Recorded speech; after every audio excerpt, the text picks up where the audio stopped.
gelmişsiniz, hoş gelmişsiniz. Adamım size de Güzel yerden nesi bu, nesi Allah Teala. ziyaretinde Hoş geldiniz. Sağ ol Adamım. Özü gibi sonsuz da güzeldi maşallah. Sağ ol. Ev işi. kabul etsin. Ev işi seni. Size de kısmet. Kötüneyle kötüneyle. Hoş gördük. Grup rehberi. Güzelse. Hoş geldin. Allah ziyareti kabul etsin. Hoş geldin. Oo, ne Bir güzel de adamlar beni geldi. bitmeli bir.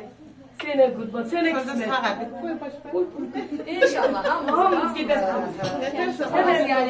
Özüm benim, hamımız gidersiniz. İnşallah. Hoş gördük, sene kurban. Ay Allah, ah be gittim bunlar gitti. Görüşürüz. Hoş gördük, hoş gördük. Geldi. Selamun aleyküm. Hoş gördük Arzu. Hoş gördük Hediye Hanım.